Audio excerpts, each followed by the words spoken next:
Setelah menjadi tim kejutan di Serie A dan UEFA Champions League, Atalanta seakan menjadi kekuatan baru di Serie A. Apa sih penyebabnya? Langsung saja kita bahas.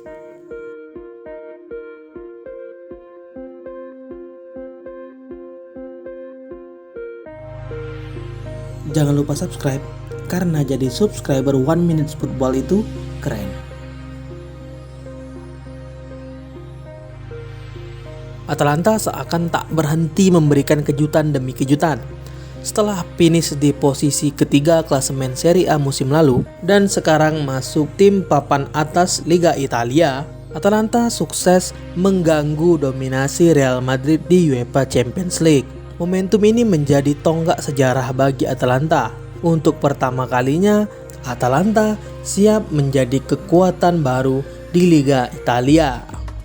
Padahal 2 musim sebelumnya mereka hampir saja terdegradasi setelah finish di posisi ke-17. Setelah sempat tersendat di musim 2017-2018, mereka kembali masuk 4 besar pada musim 2018-2019. Musim 2018-2019 menjadi sangat spesial karena untuk pertama kalinya mereka sanggup finish di posisi ketiga Serie A. Bahkan Atalanta menjadi tim paling produktif di Serie A mengalahkan Juventus dan Napoli. Dari sinilah jati diri Atalanta di bawah asuhan Gianpiero Gasperini terkuak sepenuhnya. Klub yang bermarkas di Bergamo ini tak lagi dicap sebagai one season wonder alias mengandalkan keberuntungan belaka. Atalanta kini dianggap sebagai tim papan atas yang siap mengganggu dominasi Inter, Roma, bahkan Juventus. Musim ini magis Atalanta terus berlanjut. Mereka kini bertengger di posisi 3 Serie A. Ladea sering mendapatkan skor-skor besar seperti saat menggilas AC Milan 5-0 dan Torino 7-0. Tak cuma di Serie A, di Liga Champions pun mereka bersinar. Walau memulai musim dengan tersendat dengan kekalahan beruntun di 3 laga awal grup, Atalanta secara perlahan tapi pasti tembus ke babak 16 besar Liga Champions. Sebenarnya apa sih resep sukses dari Ladea?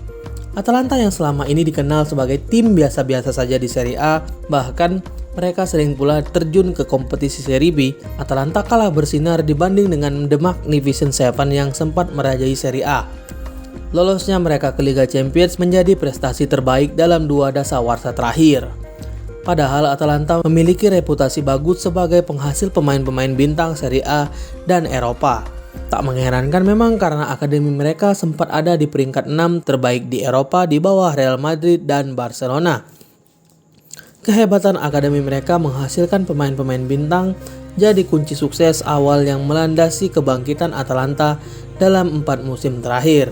Akademi Atalanta diisi oleh para pelatih yang minimal mengantongi lisensi B UEFA. Teknik dan kreativitas menjadi aspek terpenting dalam pembinaan. Akademi Atalanta memiliki sebuah filosofi. Filosofi itu adalah mencetak pemain untuk menang. Atalanta tak hanya menempa pemainnya dengan teknik dan taktikal, tetapi juga dengan mental untuk menang di setiap pertandingan. Kondisi ini tentu ditunjang dengan fasilitas kelas dunia. Pusat pelatihan mereka terletak di Zingonina.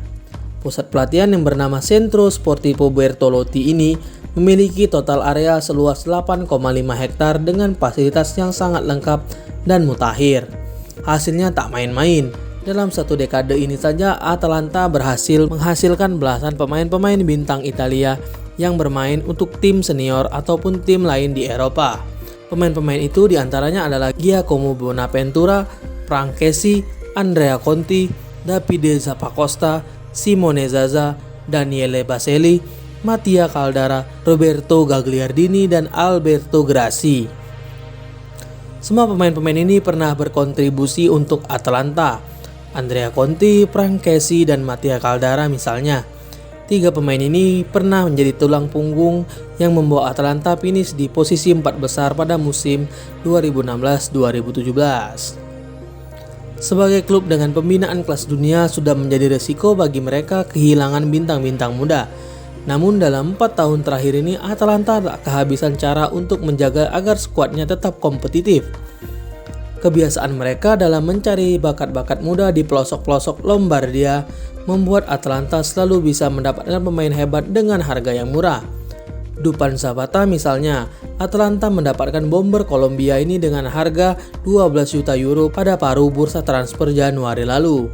Zapata langsung menjelma sebagai top skor klub dengan 8 gol dan 6 assist di Serie A. Nilai pasarnya pun kini melonjak menjadi 40 juta euro. Satu contoh lain adalah Mario Pasalic. Pemain buangan Chelsea ini dibeli dengan harga murah 14 juta euro. Ia pun menjadi salah satu gelandang terbaik di Atalanta dan Serie A dengan torehan 5 gol dan 3 assist dari 22 laga. Kesuksesan Atalanta ini tak jauh dari tangan sang pelatih Gasperini. Tangan dingin Gian Piero Gasperini di Atalanta sudah tak diragukan lagi. Sejak datang pada tahun 2016, ia sukses mengangkat derajat Atalanta. Di musim pertamanya saja, ex-allenatore Inter Milan ini membawa Ladea ke posisi keempat klasemen akhir. Sayang saat itu Italia cuma dapat 3 jatah Liga Champions. Atalanta akhirnya baru benar-benar meraih tiket ke Liga Champions pada musim 2018-2019 lalu. Capaian ini membuat Gasperini semakin betah dan tak tergoyahkan. Gasperini memang bukan pelatih kacangan. Walaupun sering melatih tim-tim gurem, ia memiliki segudang pengalaman yang membuatnya menjadi seperti sekarang. Salah satu kehebatan Gasperini adalah kemampuannya untuk mengadaptasi taktik bermain lawan. Seorang Jose Mourinho pernah mengakui kehebatan Gasperini yang satu ini. Gasperini adalah pelatih yang gemar dengan pakem formasi 3-4-3 dan beragam variasinya. Dengan formasi ini, Gasperini menerapkan sepak bola bertahan sekaligus menyerang. Jika melihat Atalanta bermain, maka akan terlihat bagaimana pressing-pressing ketat yang dimainkan oleh anak asuhnya. Gasperini memang tak ingin memberikan kesempatan lawan untuk berkembang. Strategi pressing dan marking ketat ini ditunjang dengan fleksibilitas. Biasanya 3 pemain Atalanta ditugaskan Gasperini untuk terus menekan bek lawan ketika sedang menguasai bola ataupun hendak melakukan operan. Di tim Gasperini tak terlihat perbedaan antara bertahan dan menyerang. Dengan pressing ketat dan ketika bertahan, Atalanta bisa langsung menyulapnya menjadi tekanan yang agresif ke pertahanan lawan. Kasarnya untuk bertahan mereka harus bermain agresif layaknya menyerang. Hal ini yang sering membuat pemain-pemain lawan kerepotan ketika Atalanta memegang bola. Para pemain Atalanta selalu siap untuk menyerang kapanpun itu. Maka tak heran mereka menjadi tim paling produktif di musim lalu dan musim ini. Kehebatan Gasperini dalam menerapkan taktiknya ini pun berkontribusi besar terhadap hasil gemilang Atalanta, baik itu di Liga Italia maupun Liga Champions musim ini. Ladea kini hendak menembus level baru, yakni menjadi tim elit Eropa.